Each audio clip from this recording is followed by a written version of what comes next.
E hoje vamos descobrir um pouquinho do Ártico, conhecido como a terra do Papai Noel.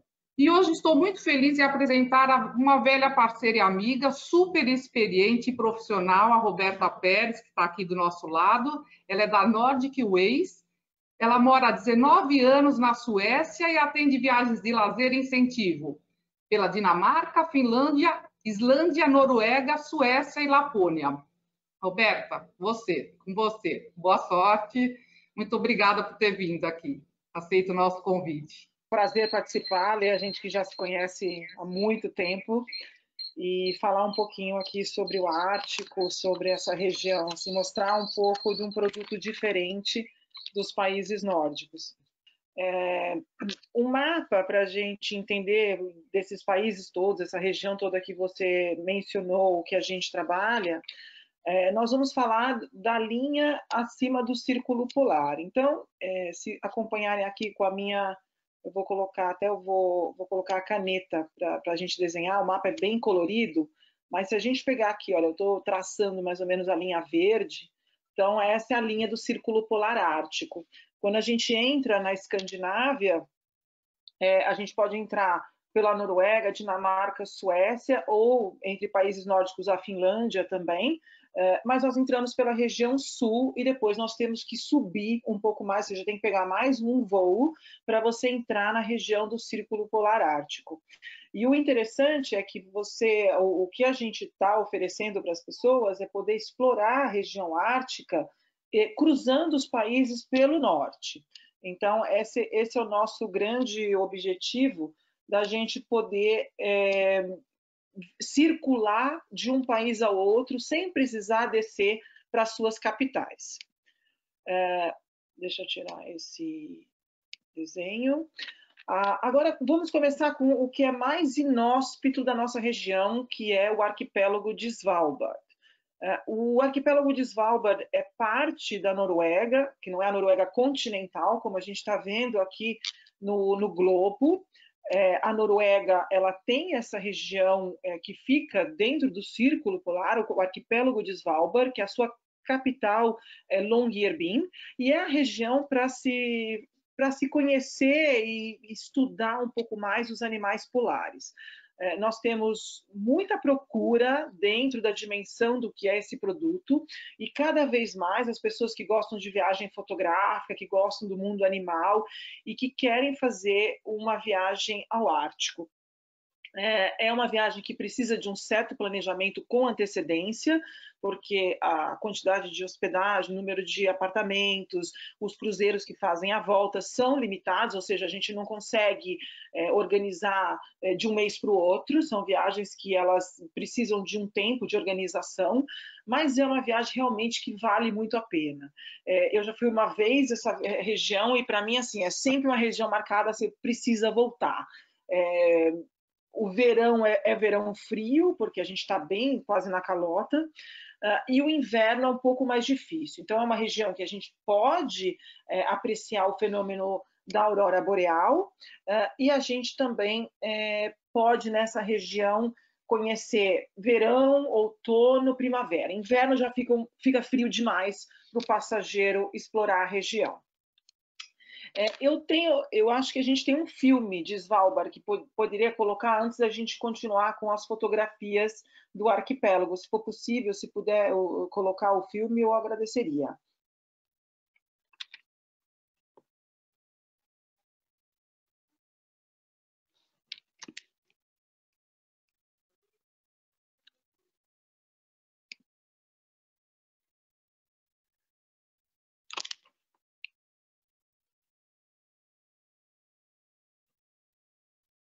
Ele consegue entrar?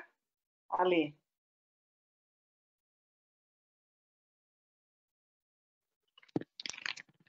Eu acho que eu perdi o som com vocês, então eu vou continuar e depois a gente mostra o filme de Svalbard.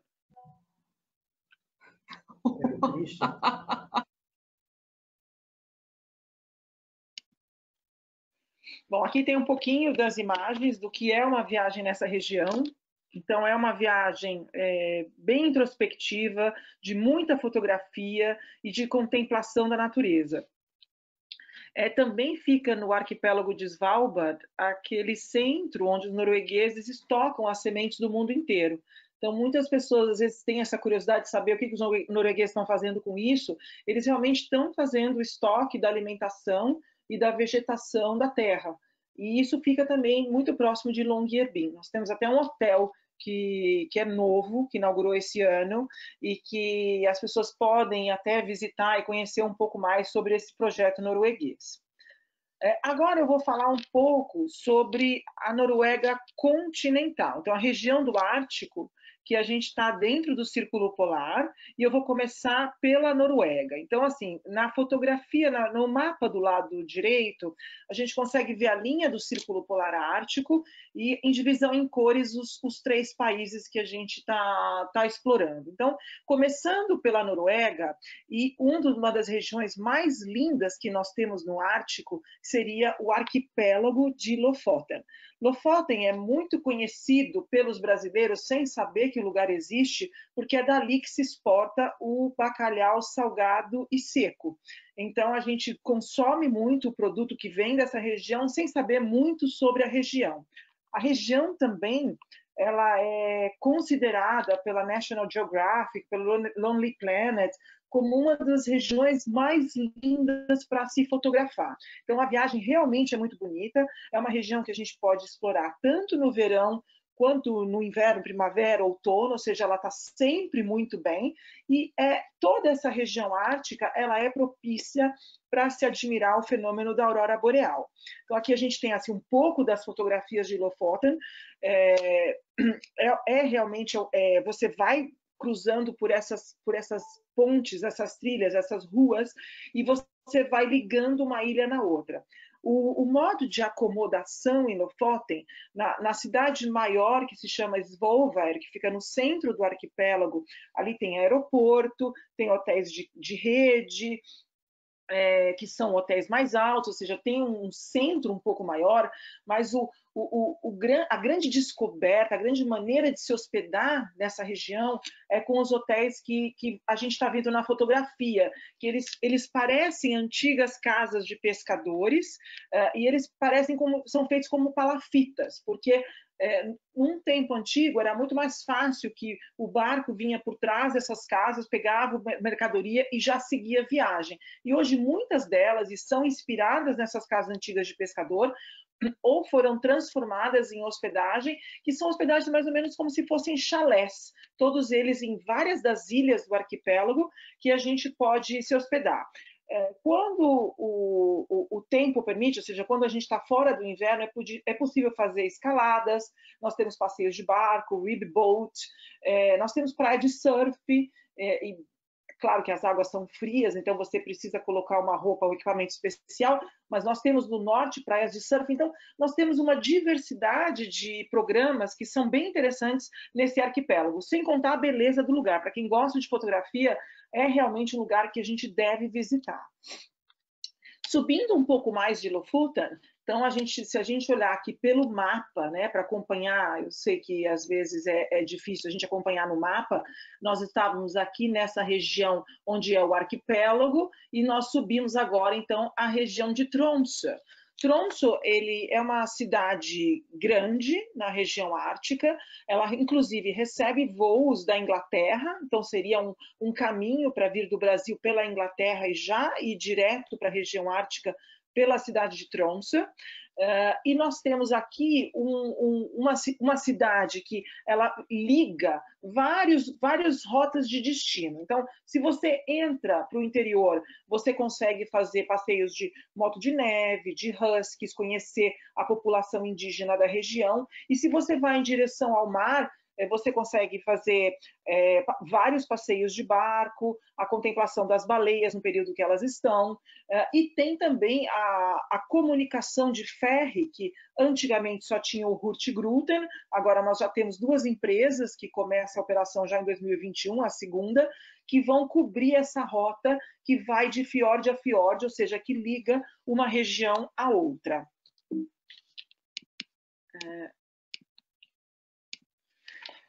Subindo, então, atravessando toda a Noruega, nós vamos sair lá do outro lado da Noruega. Então, a gente vai à direção aonde fica o último fiord da Noruega. Nós chegamos à cidade de Kirkenes. Em norueguês se fala Kirkenes. Kirkenes é uma cidade que tem fronteira tripla.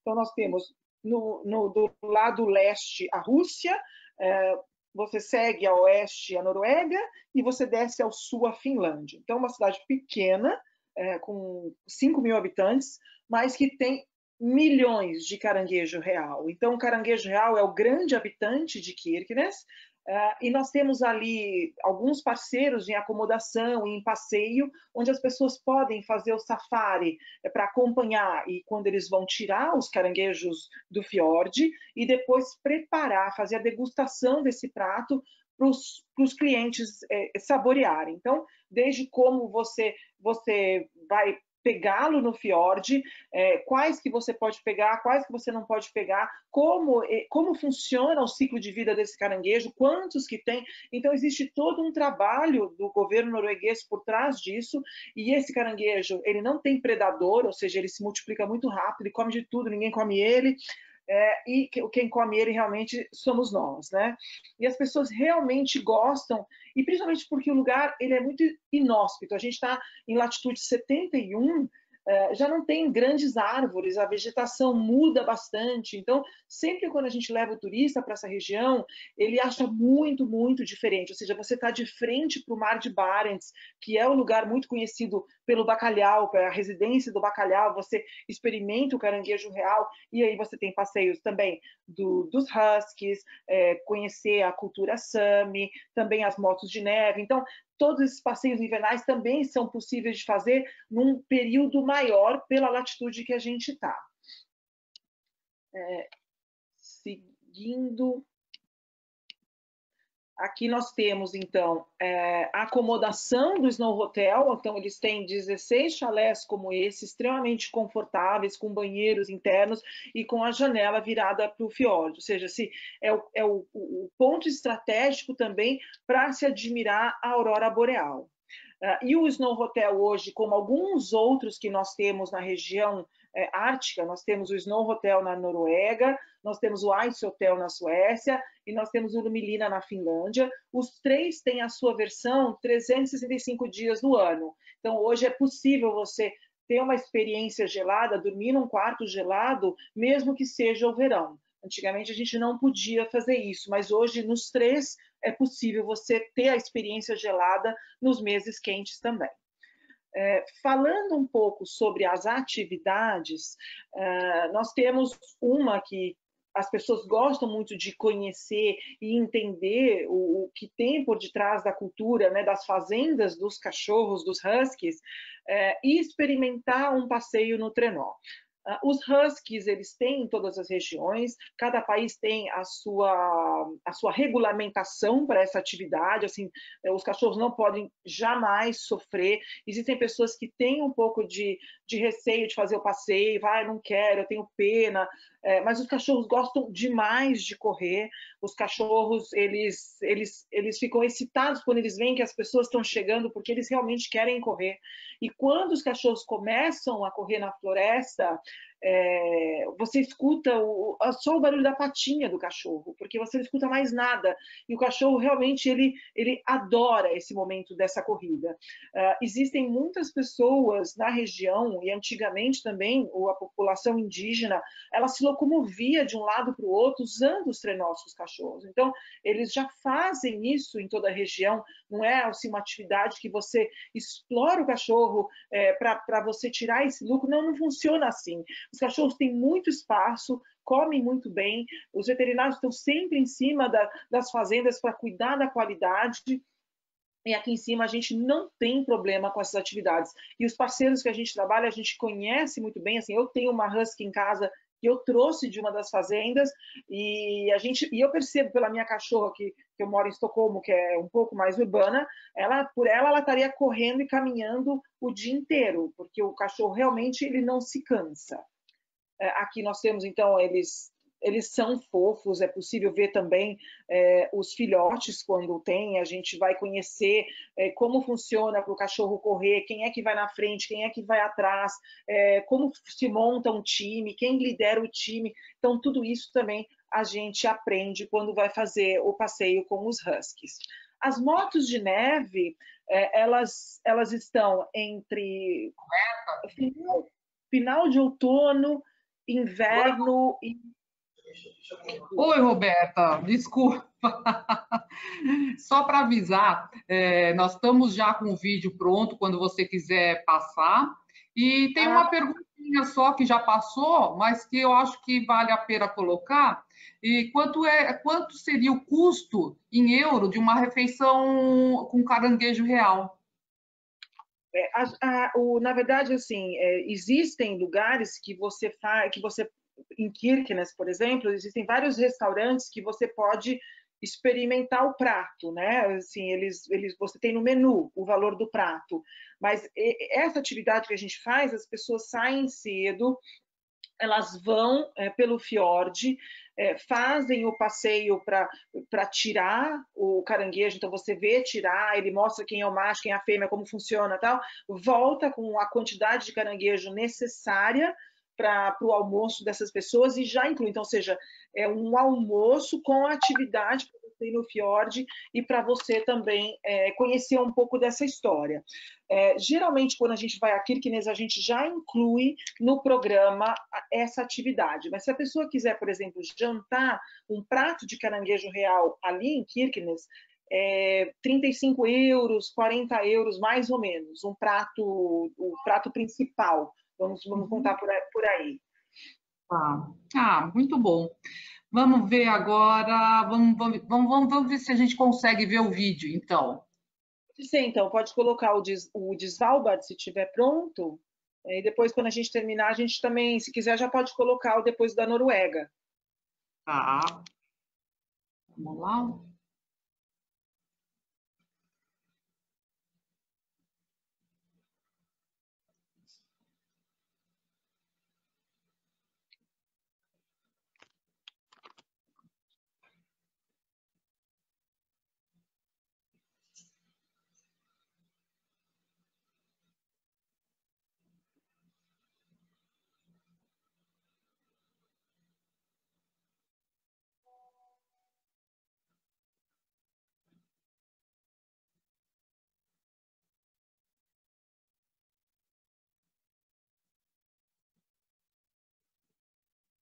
Imagem linda, né? Maravilha.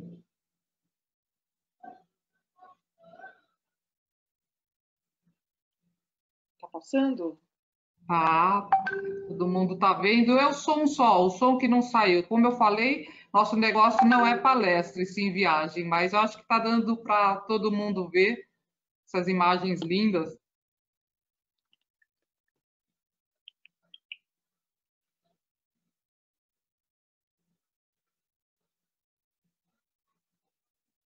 Eu não consigo ver. Agora um urso polar, raposa e anal. Terminou. Muito Bom, bem. então, essas são as imagens do mais extremo que nós temos, né? Da região mais ao topo, que é o arquipélago de Svalbard.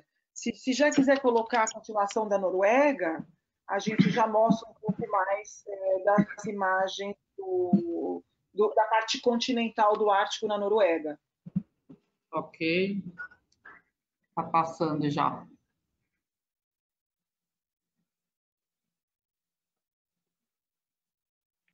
É uma pena que está sem som, mas da próxima vez a gente resolve isso. Mas Esse é o depois primeiro eu vídeo consigo da Noruega. compartilhar com as pessoas, né?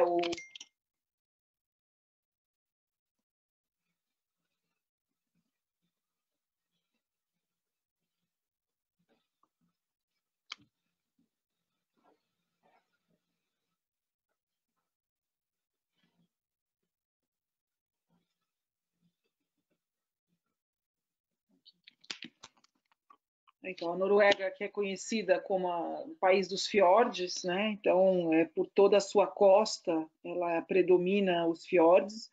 E a Noruega, eu sempre falo, é um grande desafio organizar uma viagem para a Noruega, porque o deslocamento é um pouco mais complicado. É um país que exige uma certa expertise para se organizar uma viagem, porque as distâncias elas são mais longas em tempo, porque as estradas não são autoestradas. Então, existe muita comunicação por fiord, por mar, muito túnel, muita volta, estrada cênica. Então, às vezes as pessoas acham que em uma viagem você consegue conhecer a Noruega toda e não é bem assim.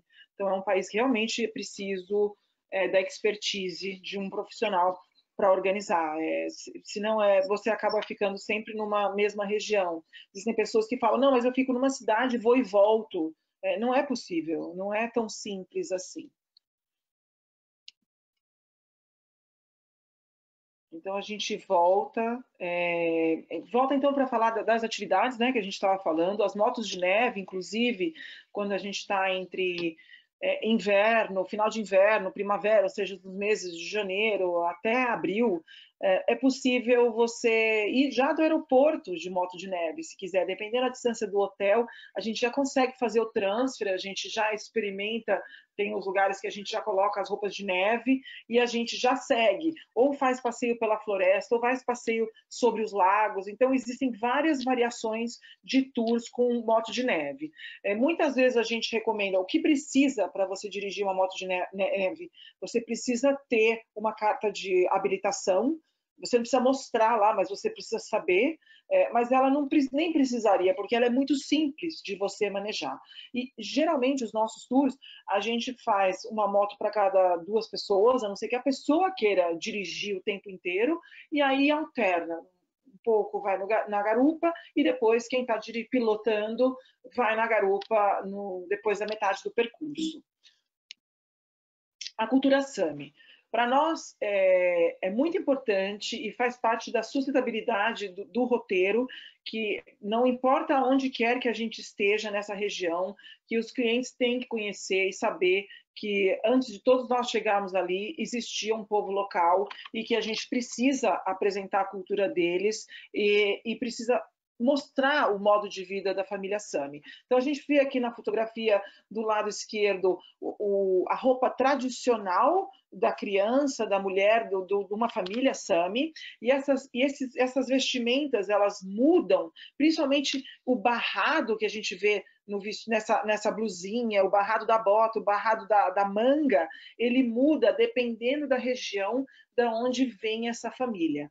Os Samis, eles são os indígenas da região, eles que têm o direito de fazer o pastoreio das renas, ou seja, elas pertencem às famílias Samis de todas as regiões, então não é possível caçar uma rena, falar essa aqui é minha, não. Só Papai Noel tem a rena dele. O restante, todas elas pertencem aos Samis. Então, a gente sempre faz questão que os clientes eles conheçam a cultura Sami, então conheçam as renas. Então a gente está vendo aqui uma cliente dando alimentação para a rena e faz um passeio ou não faz um passeio, mas vamos conhecer e vamos prestigiar aqueles que chegaram primeiro na região. Então aqui nós temos, esse daqui na Suécia, o Håkan, que tem uma fazenda Sami, é uma cliente nossa, um dia estava muita neve, e aí mostrando, tem uma outra rena na frente, como faz o passeio nas caravanas de renas, quando ainda eles eram nômades. Outra atividade que é muito popular na nossa região é você experimentar a flutuação no mar.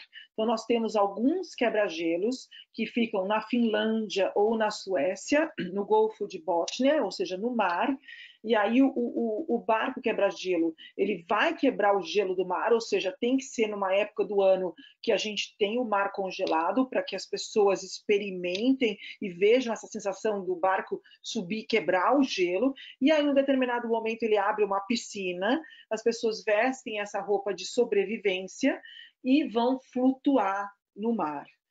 Não é nadar, não é mergulhar, assim, só a flutuação para você ter essa experiência e sentir como é você está no mar que é congelado e que se abriu essa piscina.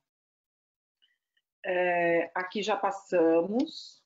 Não sei se antes de eu entrar na Finlândia, se tem mais alguma pergunta que eu tenha que responder, que a gente terminou essa parte da Noruega.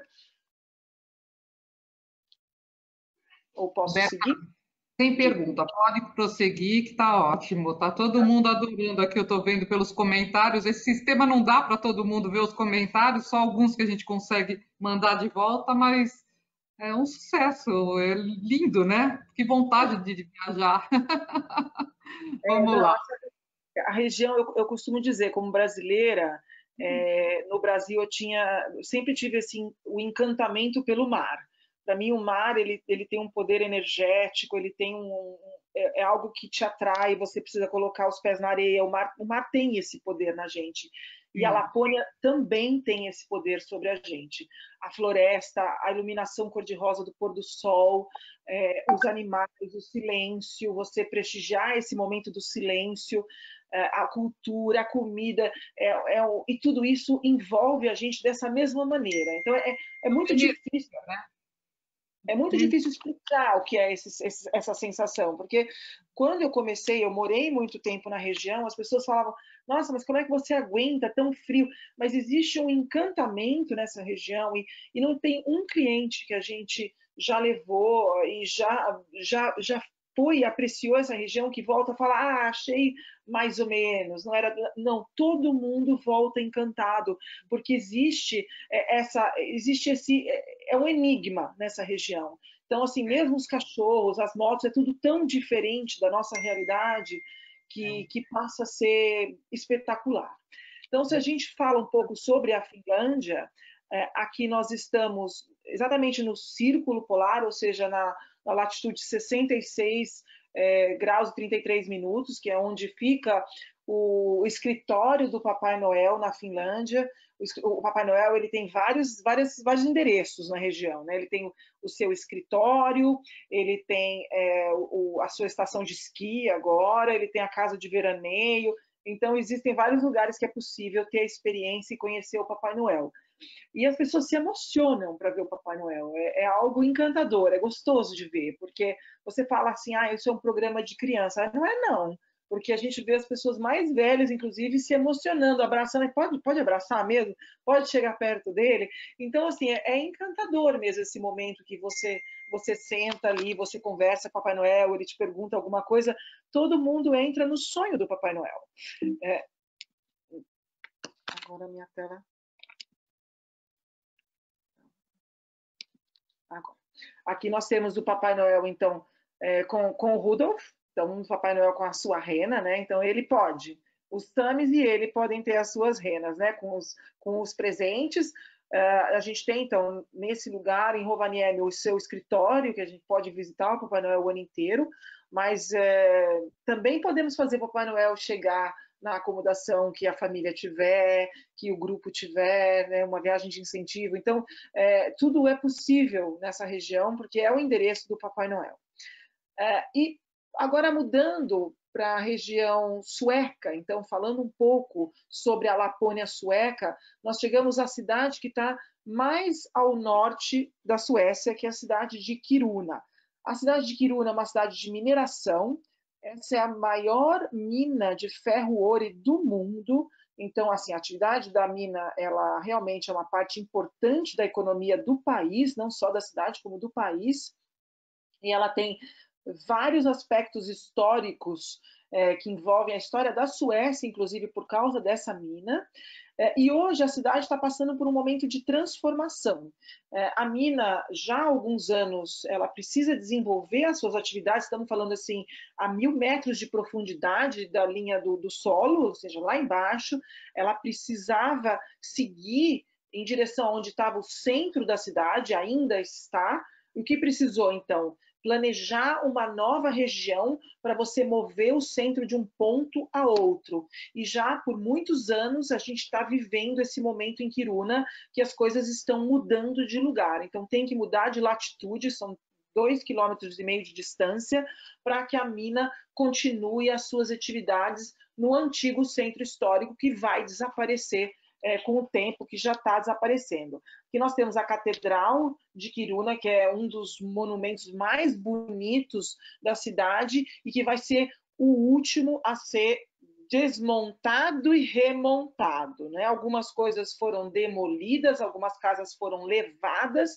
e a catedral ela vai ter que ser feita como um jogo Lego, um quebra-cabeça. Tem que numerar, tirar tudo e montar ela de novo no centro novo. Então, hoje em dia, quando a gente faz um tour e chega em Quiruna com os clientes, cada semana as coisas mudam um pouquinho. A cidade está em transformação. Aqui, então, a visita é possível visitar. O centro de visitantes fica a 540 metros abaixo do nível da terra.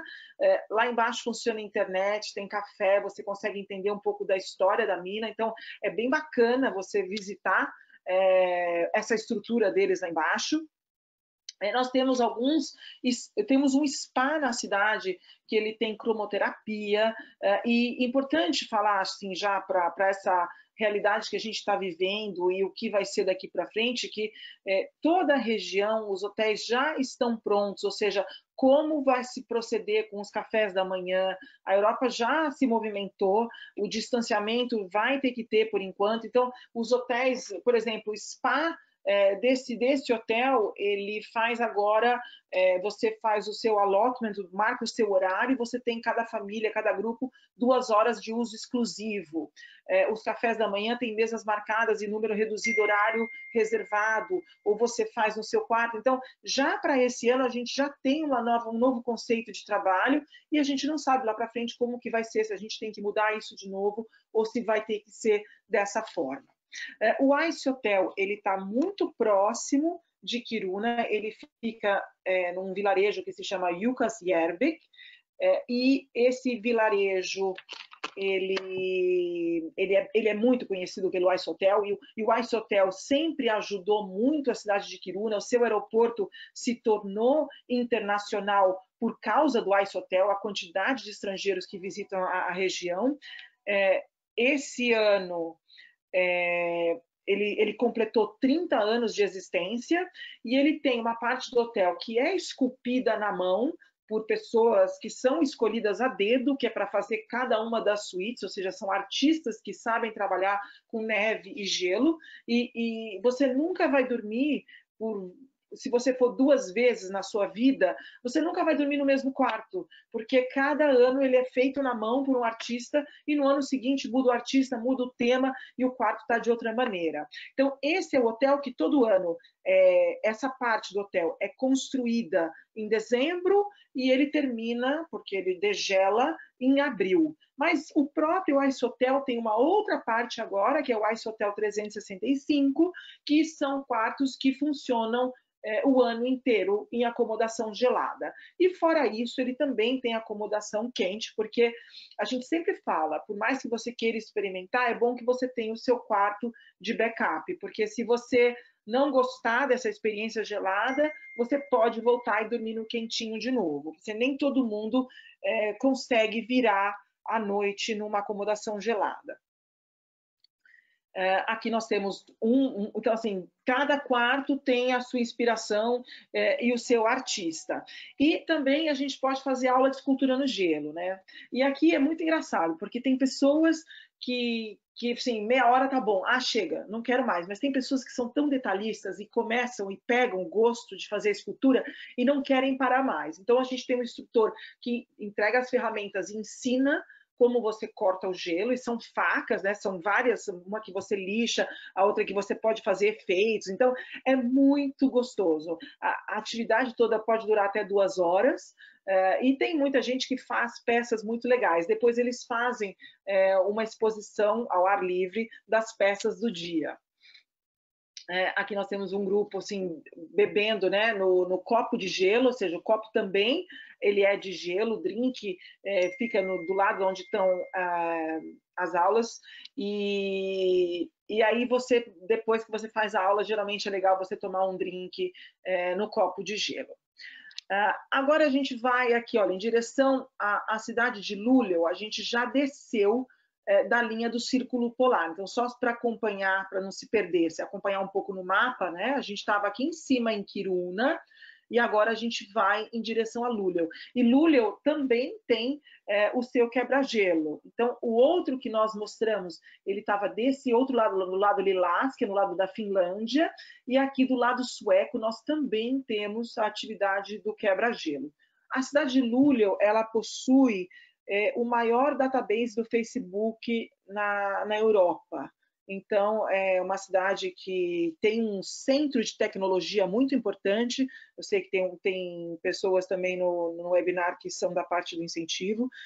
Então, assim, existe uma procura muito grande para negócios, para se entender o que se faz nessa região. A Universidade de Tecnologia de Luleå, ela é um grande de tecnologia em toda a Suécia. A Suécia é um país que tem a tecnologia como um dos seus grandes pilares da economia. E essa é uma região que é possível fazer as viagens de negócios e aprender muita coisa por aqui.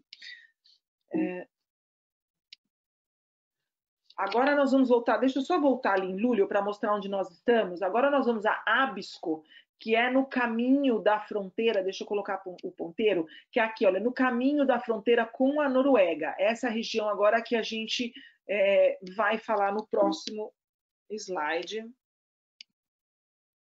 Aqui. Então, Abisko, por que um lugarzinho no meio da montanha pode ser tão importante?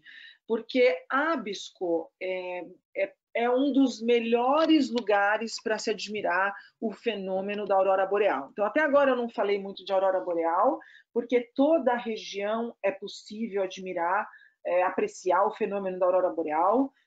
Não tem dia certo para vir, não dá para marcar, conferir, assinar no contrato que a pessoa vai ver, mas é possível você se deslocar de um ponto a outro e tentar, de acordo com como está a atividade na atmosfera e também na meteorologia espacial, para se entender os melhores momentos, as melhores oportunidades que a gente tem para tentar apreciar o fenômeno. E a região de Abisko é uma região, um lago, uma região na montanha, possui uma oval no céu que proporciona maior quantidade de visibilidade à aurora boreal. Então, isso é constatado, por isso a região atrai muita gente que quer fazer uma atividade noturna com fotografia para poder admirar o céu assim, verde, azul, lilás, dependendo da intensidade da aurora boreal. Abisko tem das suas marcas registradas, esse portal que a gente vê aqui na montanha, que faz mais ou menos um U. Então, muitas fotografias que a gente vê a aurora boreal de grandes fotógrafos, a gente consegue ver esse portal. Então, tem um grande lago, é a região de montanha já no caminho quase na fronteira com a Noruega, existem muitos passeios, e esse edifício que a gente está vendo aqui é um edifício, uma estação de esqui, ou seja, você sobe de meio de elevação, e a gente consegue organizar um jantar, e é um dos melhores lugares, então, dentro todas as possibilidades de Abisko, você está em cima da montanha para você apreciar o fenômeno da aurora boreal. Aqui, então, mais próximo, a gente vê esse portal. O céu é tão cheio de estrelas, assim, o céu é tão encantador, que hoje em dia as pessoas elas baixam os aplicativos para você passar o telefone e você conseguir entender as constelações, tudo que você vê no céu, porque às vezes você não tem a chance de ver o fenômeno da aurora boreal, mas o céu é tão bonito nessa região que a gente consegue já contar uma bela história, então um belo passeio admirando as estrelas. E quando a gente sai para safari fotográfico, a gente sai com um fotógrafo profissional que pode ensinar o cliente a fazer a sua fotografia, mas que o próprio fotógrafo faz a fotografia dos clientes. Não é tão simples fotografar numa condição de temperatura muito baixa, as máquinas elas perdem a carga da bateria muito fácil, os celulares não tem tanta. Hoje os mais modernos eles até fazem algumas fotos, mas não sai com aquela nitidez boa. Você precisa de tripé, de máquina boa, bateria aquecida. Ou seja, tem que ter todo um ritual que nem todo mundo tem paciência para isso. Então, por isso a gente tem a oportunidade, quem quer aprender com os especialistas da região e mesmo sair numa foto bacana, sem você ter que ficar ali regulando a sua máquina de um monte de número, de coisas que as pessoas às vezes não sabem como fazer. Então, assim, aqui uma foto de um dos safaris, as pessoas, os clientes estão na fotografia e o fotógrafo faz a sua fotografia, ensina as pessoas, a gente toma alguma coisa durante o passeio, come, conversa e também sai com a fotografia bonita com o fenômeno da aurora boreal junto. Outra atividade que a gente faz bastante, principalmente com os clientes de incentivo, é a possibilidade de dirigir no gelo. Nós temos em Arjeplog, nós também temos em Ivalo, na Finlândia, pistas no gelo, que são pistas oficiais para se testar os carros no gelo, e também o turista pode fazer essa experiência, aí você pode correr, virar, derrapar, que não tem problema nenhum, a pista está ali, ela tem toda a segurança, e você sai sempre com uma pessoa junto com você que vai te dando as instruções. É possível também desenhar circuitos de Fórmula 1 sobre o lago nos meses que são possíveis, quando o governo dá o ok, que é possível colocar os carros, então a gente pode desenhar vários tipos de circuito de Fórmula 1 para as pessoas experimentarem os veículos. Aqui a gente tem uma das pistas, essa de Arjeplog, e quando não é possível com o carro, nós também temos o kart no gelo, que também é uma atividade bem divertida para se fazer. Agora a gente tem esse filme, eu não sei se eu passo ele por aqui, acho que eu posso passar ele por aqui, né? Porque o som acho que não vai aparecer, eu vou colocar ele por aqui. E aí a gente pode acompanhar um pouco sobre o que a gente está falando da Lapônia sueca. Então, assim, o hotel de gelo, a iluminação, os animais que a gente tem na região, até a comida é diferente, porque a gente come a carne de rena, a gente come o claudão, que é a fruta da região. Então, assim, toda viagem é uma experiência diferente. Aí você vê sobre isso aqui é um rio congelado, então você tem os cachorros e as motos, aqui o quebra-gelo, como ele vai quebrando gelo, isso aqui a gente não faz, é só para mostrar no filme mesmo, a gente não dá esse pulo, não, a gente entra com cuidado no mar. As cabanas do Sami, o portal de Abisko e o fenômeno da aurora boreal, que no estúdio é muito difícil de fazer, só consegue se fazer com a câmera rápida.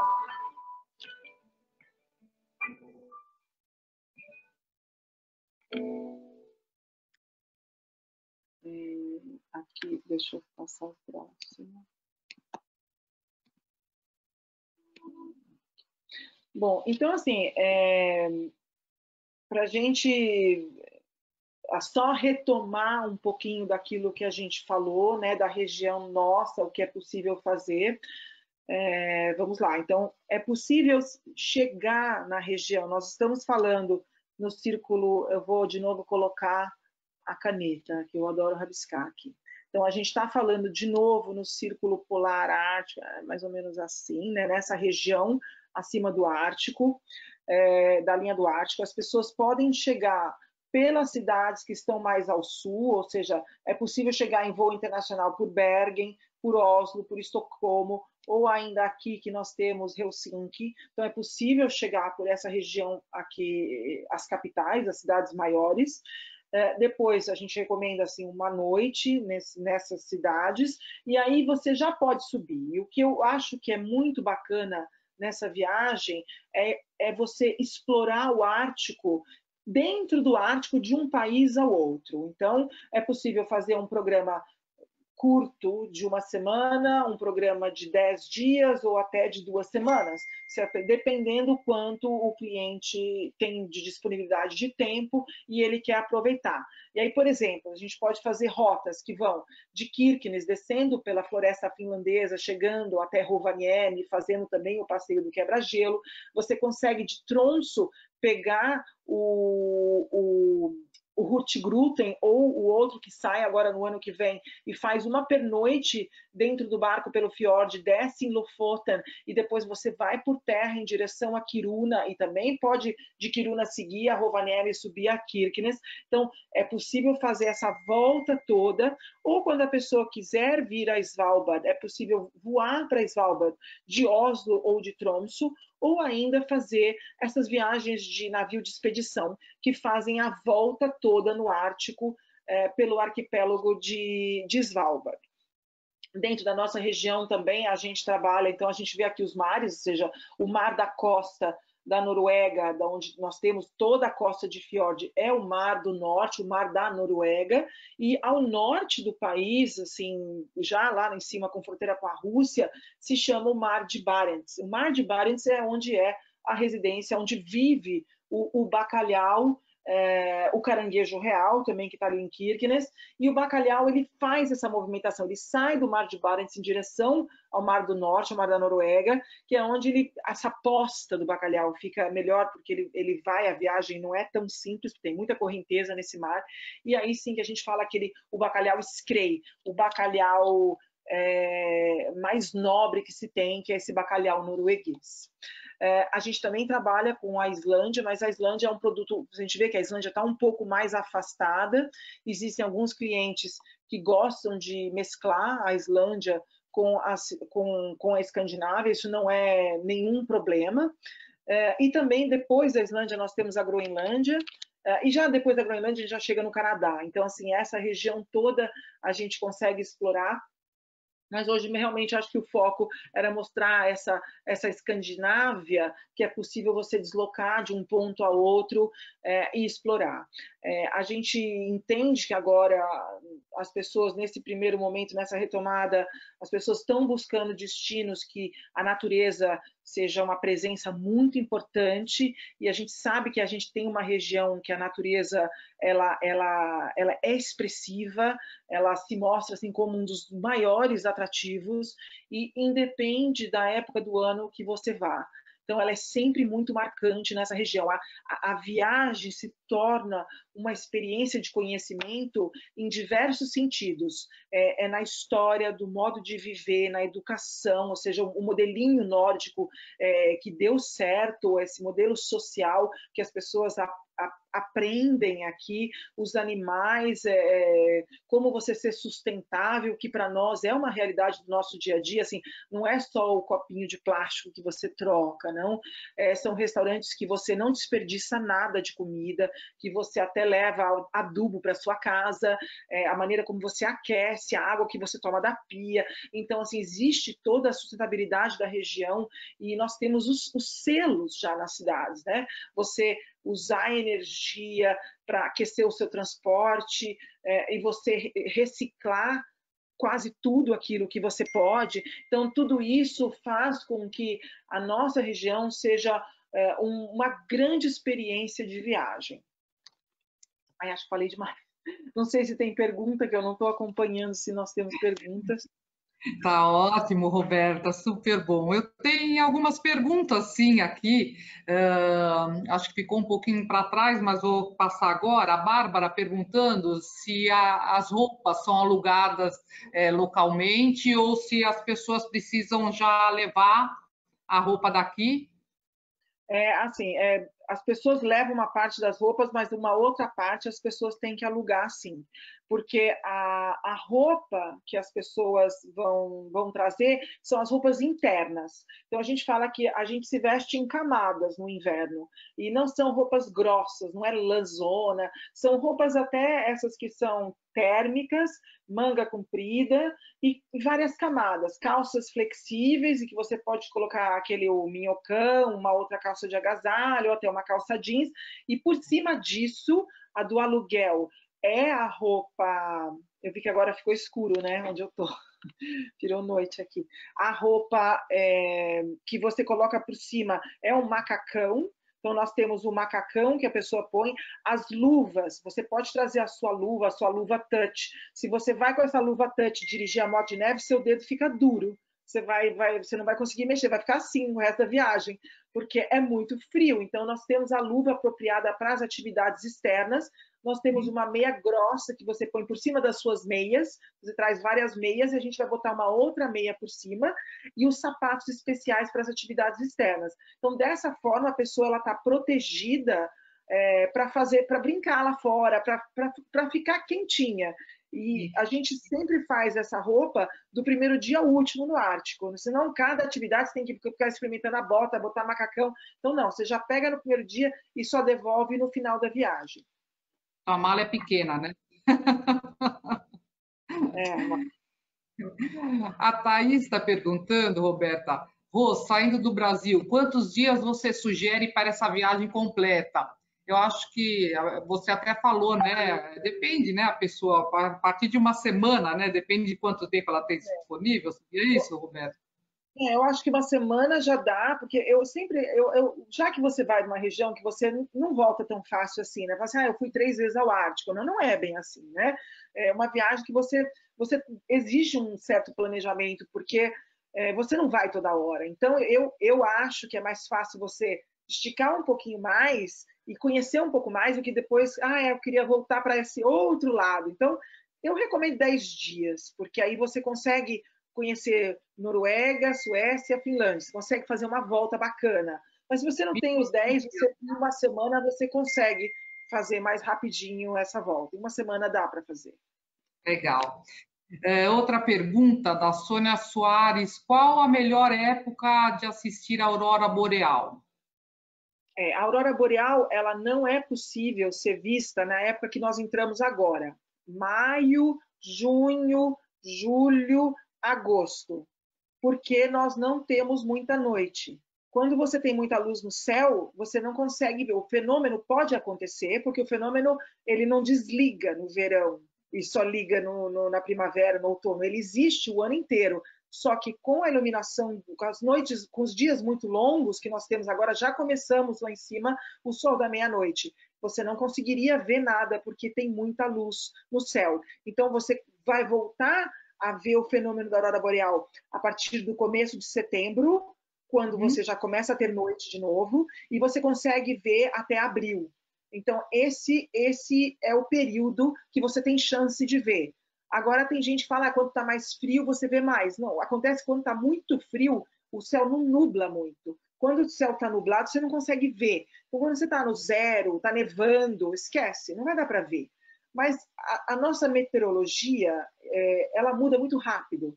Aqui você começa o dia, está chovendo, daqui a pouco vem o arco-íris, daqui a pouco nevou, daqui a pouco está sol no mesmo dia. Então, a nossa meteorologia ela muda muito rápido na Escandinávia. Por isso, você começa o dia e fala, nossa, vai estar frio hoje. Mas você não sai 4 horas da tarde, está um maior calor. E aí, à noite, você consegue ter estrela. Então, já nevou de manhã, e à tarde você... Então, assim, é possível que mude e você tenha a chance de ver. Por isso que se fala que tem os experts que te ajudam a caçar, ou seja, caçar fenômeno natural. Assim, é a mesma coisa que caçar sol, caçar lua, caçar aurora boreal. Ou seja, mas você tentar entender essa encruzilhada de meteorologia espacial, meteorologia da atmosfera e o lugar que você tem que ir. Sim. E não é certeza que vai haver, mas com essas pessoas que caçam a aurora boreal, e tem até aplicativo hoje, né? Para ir atrás, já é mais chance de encontrar.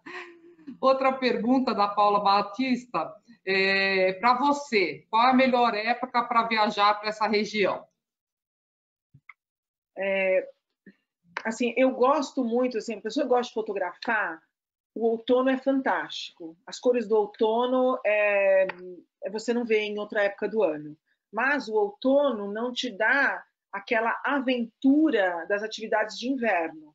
Então, você não consegue ir no Husky, você não tem a moto de neve, você faz grandes caminhadas, faz passeio de barco. É realmente lindo as cores do outono, parece pintura, quebra-cabeça. Mas se você quer ter realmente aquela experiência gelada, aí eu costumo falar assim, fevereiro, março, abril, que você tem sol, você tem luz, porque não é assim que o inverno não tem luz e o verão tem luz. Não, é gradativo, é semana a semana. Então, dezembro são dias muito curtos, é muito escuro. Então, você tem que concentrar as atividades em poucas horas. Fevereiro tem mais luz. Então você tem neve, tem luz. Então você consegue fazer, o dia ele rende mais, tem mais atividade, e a luz te faz o lugar ficar muito mais especial. Então eu gosto bastante dessa época também, porque você tem as atividades, e você tem neve, que é sempre muito legal para o brasileiro, e você tem as atividades que são extremas, né, que você não tem no Brasil. Mas se for falar assim, o que é mais bonito de olhar, realmente eu acho que o outono é um desbunde a região, realmente é muito bonito de se ver. Bárbara, ótimo. A Georgia perguntando um custo, uma estimativa de preço dessa viagem para a região ártica, mas daí já é mais complicado, né? Depende do quanto tempo, a época do ano. É assim, existem alguns hotéis que são hotéis de experiências, e a gente costuma falar, você pode fazer o preço 10 vezes mais caro, 10 vezes mais barato, porque alguns hotéis são experiências. Nós temos um agora na Suécia, o Arctic Bat, que ele já ganhou vários prêmios de arquitetura, ele parece um ninho de pássaros, redondo, com spa todo. Então, assim, mas são diárias, a gente está falando de 800 mil euros de diária num hotel assim. A mesma coisa num quarto super assinado, no melhor artista no hotel de gelo no inverno, também ele não é tão barato. Então, algumas noites elas podem ser mais caras, mas também você não precisa dormir num lugar assim. Você pode pegar um hotel super confortável, bacana, num lugar remoto e que não custe tanto. Então, é difícil, mas nós não conseguimos nos nivelar com preços viagens extremamente baratas, porque essas atividades todas, elas são atividades que precisam de manutenção, de cuidado. Por exemplo, o cachorro, ele corre 4, 5 meses, mas ele vive 12, né? Você tem que alimentar, você tem que cuidar, e tudo isso custa. Não é que fala assim, vamos economizar. Não, também não pode, porque ele precisa desses cuidados essenciais. As motos de neve, você não vai trabalhar com moto de 10 anos. As motos são renovadas a cada 2 anos, porque é um perigo você colocar um equipamento que não funciona, que quebra, que está obsoleto. Então, a gente tem esse cuidado com a qualidade daquilo que oferece, a qualidade da comida.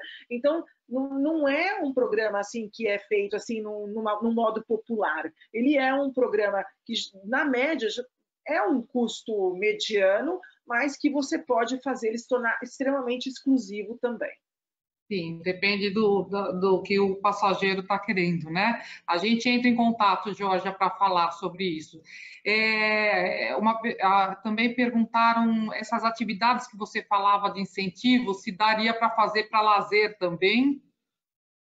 Dá. Sim, por exemplo, o carro, né? A gente trabalha com alguns grupos de incentivo que, por exemplo, você vai trabalhar com a Toyota, você não vai dirigir um Peugeot, né? Você tem que colocar o Toyota. A gente trabalha muito com a Audi, então a Audi tem que ter Audi para dirigir, então tem que subir os carros certos. Mas o cliente do lazer, ele quer a experiência do carro, então ele pode dirigir o Porsche, Lamborghini, o Volvo, então fica até mais fácil para o cliente do lazer. O carro, dirigir um carro no gelo, é uma estrutura que também não é muito barata, não? E se você precisa de uma assistência técnica por trás, essas pistas têm que estar sempre com o nível de gelo bem controlado, os carros têm que ser de primeira linha. Então, assim, mas tem muita gente que gosta do brinquedo, né? O brinquedo é encantador, uma vez que você vai no gelo, você não quer parar. A gente aqui, quando tira a carta, a gente tem que fazer a prova no gelo, e realmente, é o mais legal tirar a carta na Suécia, é a prova no gelo, você não quer sair, não, eu quero de novo, né? Quer derrapar, quer girar.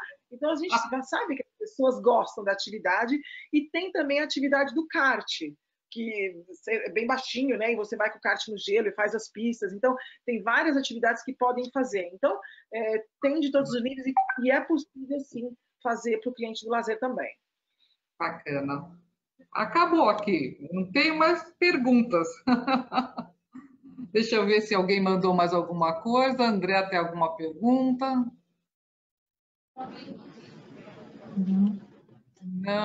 Não. Aqui a gente não tem nenhuma pergunta. Adorei, Roberta. Muito bom, né, Andréa? Muito bom, Roberta. Nossa, obrigada pelo carinho em estar aqui conosco hoje, mostrando um destino surpreendente, né? Acho que todos ficaram encantados, né? Não dá para não se encantar com essas paisagens, com tudo que a gente conseguiu vivenciar aqui com você. E assim, obrigada a todos os nossos passageiros, os parceiros, equipe que estão aqui conosco hoje nessa viagem virtual. Acho que deu para sonhar um pouquinho, né, Ale? Eu agradeço. O que os clientes quiserem perguntar, manda para nós. A gente está aqui com atendimento em português para vocês. A gente já tem essa parceria há muito tempo. Muito obrigada.